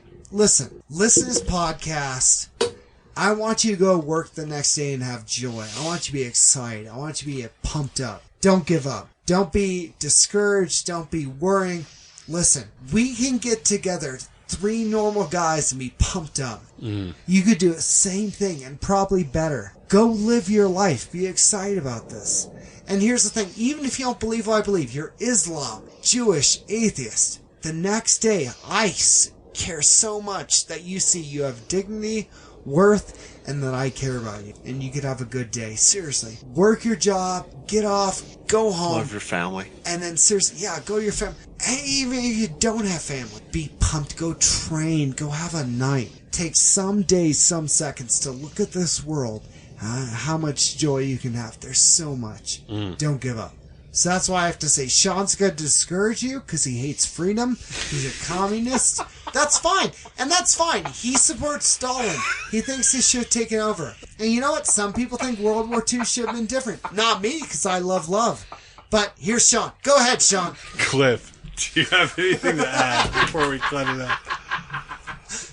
This was a wonderful time. I appreciate you guys so much. RCK 75 East Patriot Lane by the In-N-Out on South Virginia. Muay Thai is for everybody. Yes. Please do not be discouraged. We're there to help you get better. Everybody that's come by has loved it. We're offering a special. If you're there with Brennan, there's no walk-in fee. Please just come train. They have made me better. They have made me have they have made me rekindle my passion for martial arts. Yes. Like I said, it's been 20 years. Brennan, Seth, everybody at the gym. I cannot thank them enough for giving me a life to live. I know it's cheesy, it's cliche, but you know what? You have to have a goal in life, and you have to have a passion, and this is mine, and it can be yours too. So please, come on down, talk to myself or Brennan. Brennan is like the guy that has no gut. I have a gut. I'm the old guy. Some of us are on our way. So please come down. I know what I'm doing, though. I promise I will teach you the way. I thank you and Sean for having me on the podcast and allowing me to have the voice. Yeah. Thanks Sean, for coming. That's it. Thank you very much. Destroy communism. Go ahead, Sean. Zip it up. Zip it out! Zip it!